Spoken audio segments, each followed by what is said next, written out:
Vamos então à segunda parte do 9º capítulo. Nós vimos na primeira parte o Silas contando sobre a história dele, de como ele era avarento, de como ele queria todo o dinheiro da família para ele.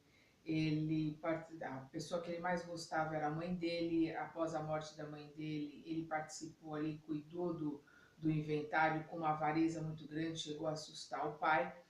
E ele mostra que o pai resolve se casar de novo e ele é contra esse casamento, porque ele não quer dividir o dinheiro, não quer mais uma pessoa ali gastando dinheiro. O pai se casa com a Aida e ele, a partir do momento do casamento do pai, ele ficou tramando alguma coisa para que ela ou morresse ou para que o pai passasse o dinheiro para ele. Aí ele descobriu que Armando, que era o primo dela, era apaixonado por ela e ele fez de tudo para que ele a seduzisse. Ele montou, fez o Armando participar da casa, tá ali, fez uma amizade com ele, até que ele conseguiu que ela fosse seduzida pelo Armando. E aí ele monta um flagrante para o pai dele poder pegar os dois juntos e conseguir o intento dele de afastá-la da fortuna. Ela adoece, o pai também. Vamos ver aqui ele continuando a história dele. Prosseguia em minha faina delituosa quando minha madrasta apareceu morta. Os clínicos de nossa amizade positivaram um envenenamento fulminante e, constrangidos, notificaram ao meu pai tratar-se de um suicídio, de certo motivado pela insofreável neurastenia de que a doente se viu objeto. Meu genitor estava mais sombrio nos aparatosos funerais, contudo, em meus destruidores propósitos, regozijei-me.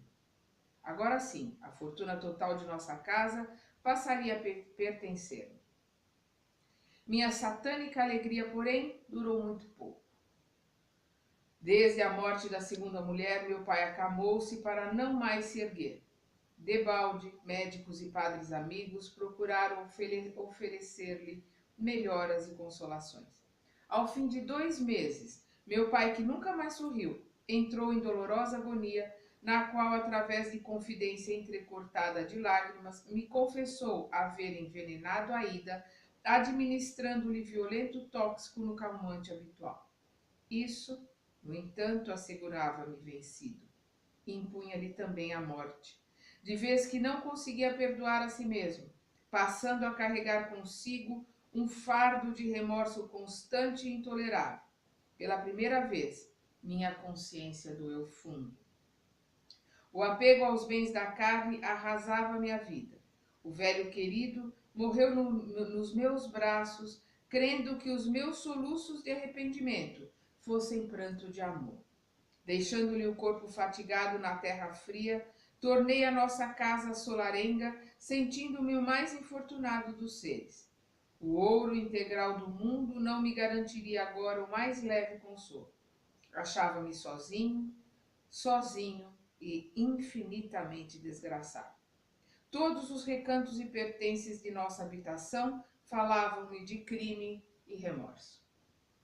Muitas vezes, a sombra noturna pareceu-me povoada de fantasmas horripilantes a escarnecerem de minha dor, e em meio da malta de insensíveis demônios a investirem contra mim, tinha a ideia de escutar a voz inconfundível de meu pai clamando para minha alma: meu filho recua enquanto é tempo. Fiz-me arredio, desconfiado. Em pavorosa crise moral, demandei a Europa em longa viagem de recreio, mas o encanto das grandes cidades do velho mundo não conseguiu aliviar minhas chagas interiores. Em toda a parte, a refeição mais nobre amargava minha boca e os mais belos espetáculos artísticos deixavam-me apenas ansiedade e desolação. Regressei ao Brasil, mas não tive coragem de retomar a intimidade com a nossa antiga residência.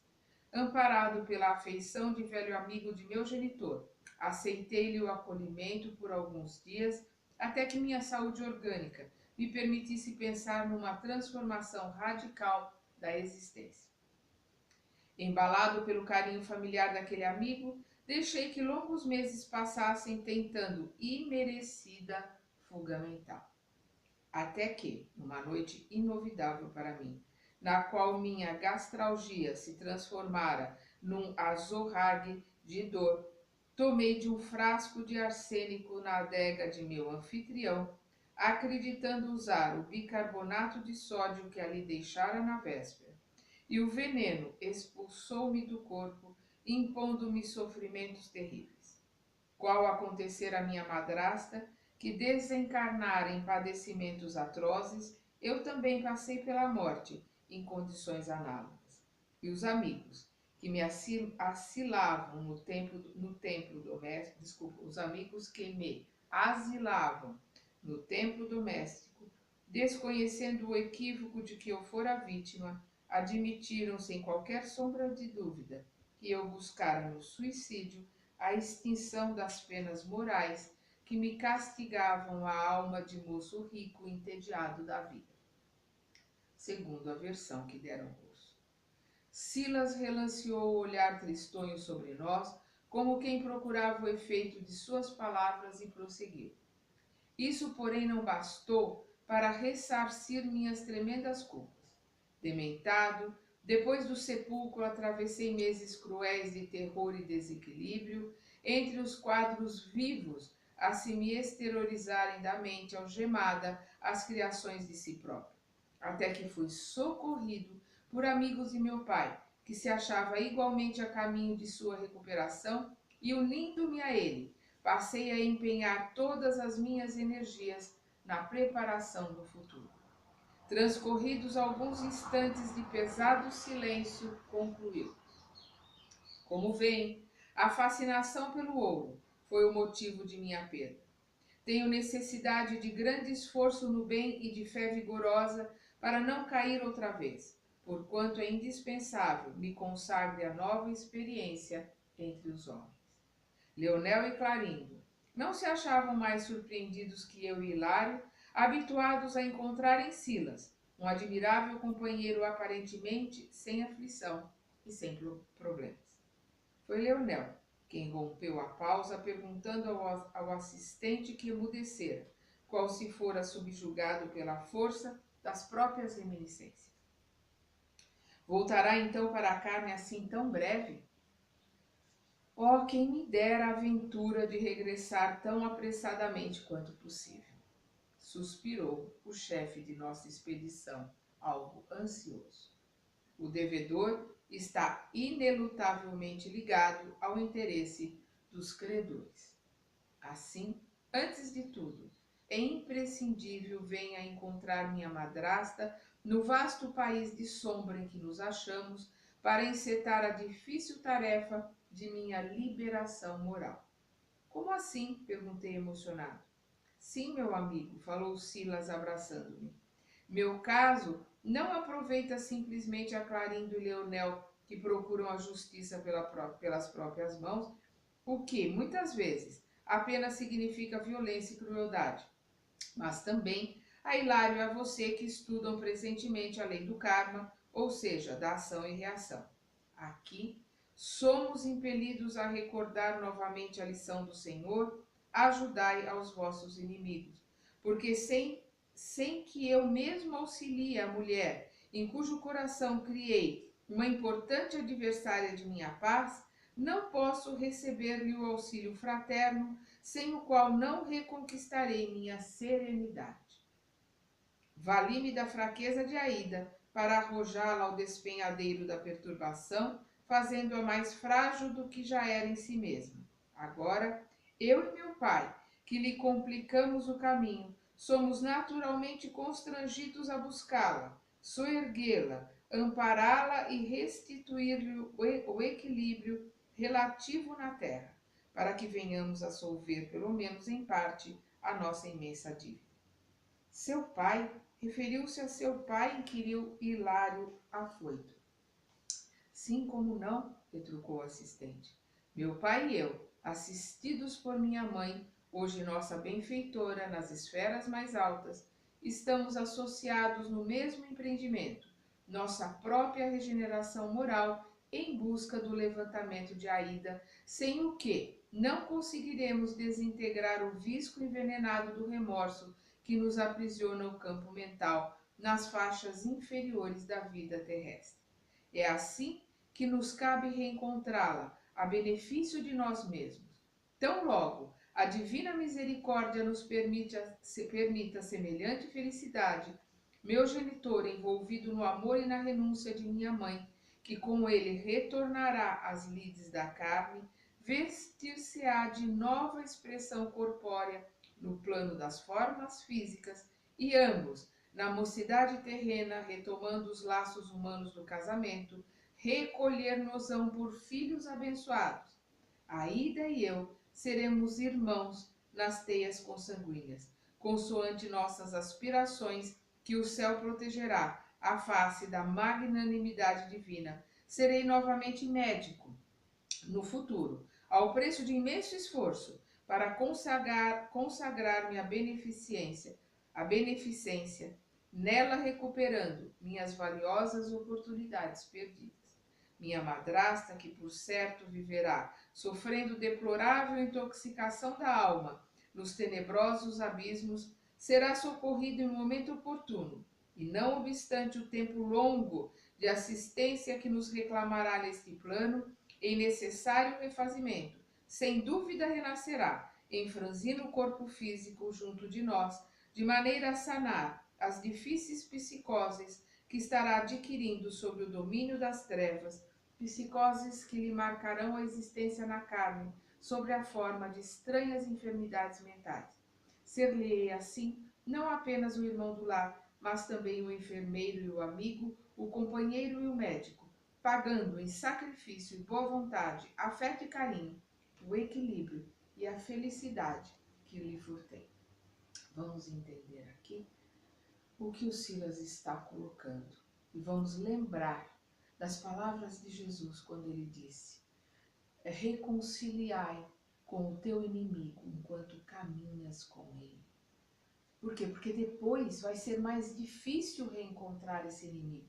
Vemos aqui o Silas e o pai dele buscando a Ida. Eles precisam reencontrá-la, auxiliá-la ali naquele plano espiritual que eles estão, que é muito junto às trevas. Então eles têm que primeiro auxiliá-la, fazer com que ela se recomponha, se refaça, para depois poderem prosseguir no plano que eles têm, né, de reencarnarem e ele vir de novo com o pai e a mãe, e a Ida vir como irmã, com vários problemas físicos e mentais, e ele como irmão e médico vai poder ajudá-la, ressarcindo assim os males que ele causou a ela. Vamos continuar aqui. A confissão do assistente valia por todo um compêndio vivo de experiências preciosas, e talvez por isso mesmo entráramos todos em grave meditação. Hilário, contudo, como quem não desejava perder o fio do ensinamento, dirigiu-se ao nosso amigo considerando: meu caro, disse você estar aguardando em comunhão com o genitor a alegria de reencontrar a madrasta. Como entender-lhe a alegação? Porventura, com o seu grau de conhecimento, sofre alguma dificuldade para saber-lhe a moradia? Sim, sim, confirmou o assistente tristonho. E os benfeitores espirituais, que atualmente lhes guiam a senda? Não conhecerão eles o paradeiro dela, orientando-lhes os movimentos no objeto de a alcançar? Inegavelmente, ponderou Silas bondoso. Nossos instrutores não padecem a ignorância que me caracteriza no assunto.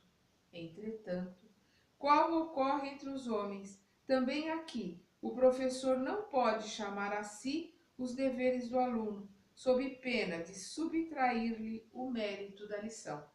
Na terra, por muito nos amem, nossas mães não nos substituem no cárcere, quando devamos espiar algum crime, e nossos melhores amigos não pode avocar para si, em nome da amizade, o direito de sofrer a mutilação que a nossa imprudência nos tenha infligido ao próprio corpo. Sem dúvida, as bênçãos de amor dos nossos dirigentes hão trazido à minha alma inapreciáveis recursos.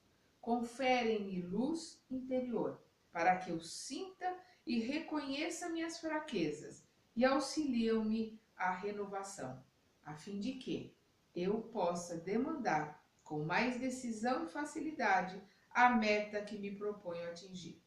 Mas, em verdade, o serviço do meu próprio resgate é pessoal e intransferível.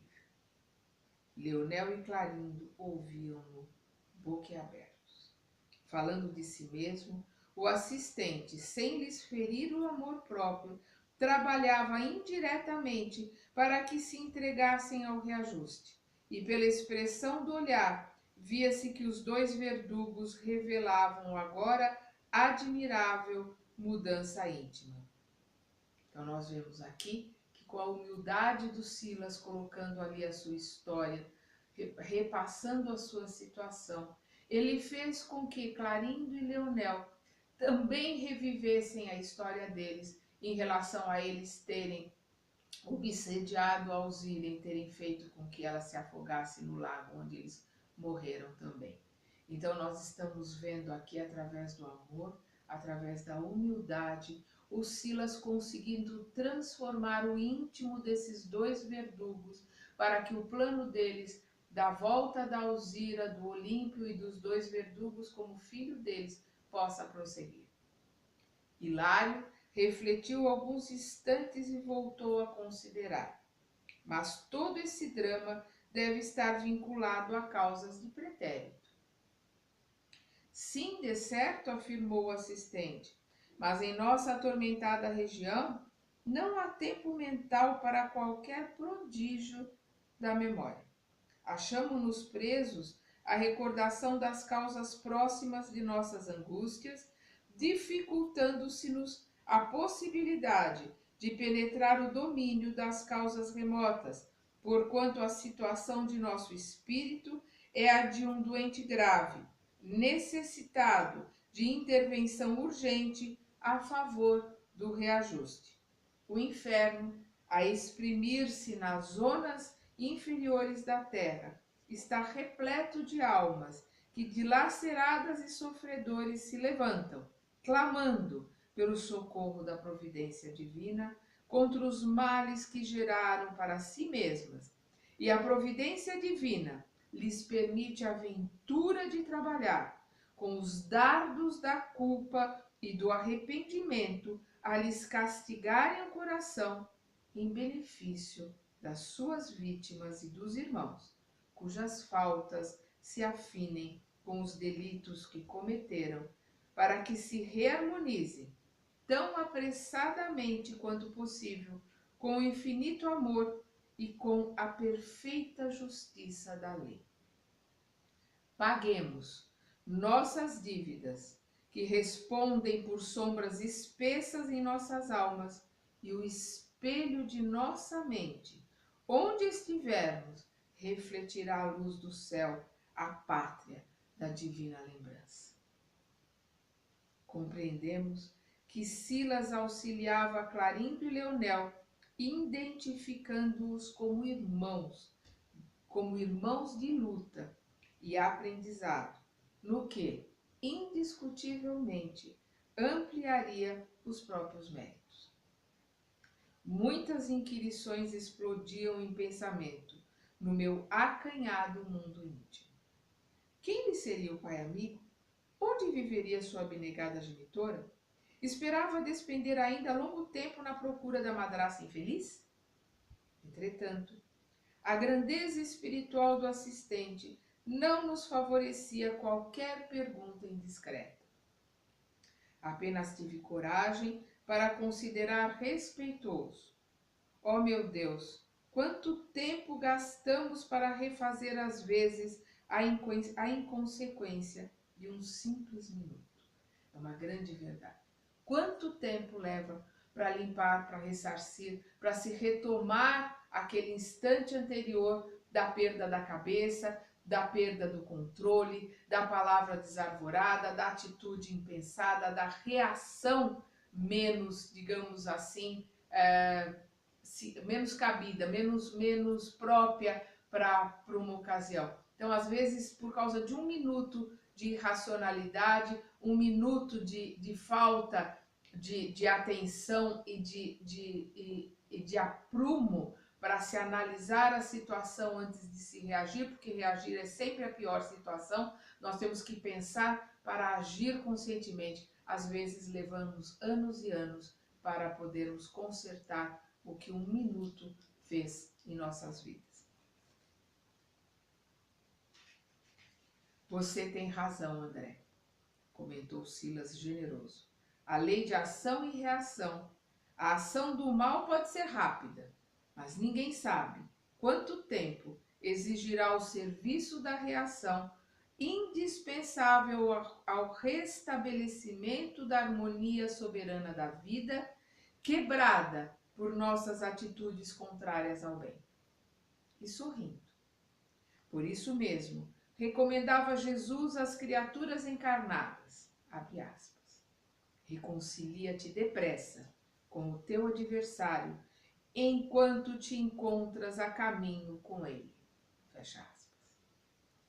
É que espírito algum penetrará o céu sem a paz de consciência e, se é mais fácil apagar as nossas querelas e retificar nossos desacertos, enquanto estagiamos no mesmo caminho, palmilhado por nossas vítimas na terra, é muito difícil providenciar a solução de nossos criminosos enigmas quando já nos achamos mergulhados nos nevoeiros infernais. A ponderação era cabível e justa. Não nos foi possível, porém, prosseguir a conversa. Leonel, cuja impassibilidade reconhecíamos, com grande surpresa para nós, tinha os olhos umedecidos. Silas ergueu os olhos para o alto, agradecendo a bênção da transformação que se esboçava, e recolheu-o em seus braços. Que cena linda! O Silas conseguiu tocar na alma daquele algoz tão irracível. O desditoso irmão de Clarindo queria falar. Percebemos que tencionava referir-se à morte de Alzira no lago, mas o assistente prometeu-lhe que voltaríamos na noite seguinte. Logo após, voltávamos, mas nem Hilário nem eu nos animamos a conversar com o denodado companheiro, que entrara melancólico em expressivo silêncio. Vemos aqui o desprendimento de Silas através da colocação da sua situação de igualdade ali no penar, na dor e na usura que aqueles dois irmãos exerciam ali obsediando o Luiz. Ele conseguiu, através da sua própria história, da sua própria transformação, da sua busca de ressarcir com a ida, todo o mal que ele lhe fez, ele conseguiu fazer com que eles se tocassem também, para que ele, Silas, possa preparar o terreno para a volta da Alzira, para a Alzira poder se acertar com eles. É preciso que eles comecem a ter o arrependimento que está começando agora. Vamos continuar estudando no próximo capítulo.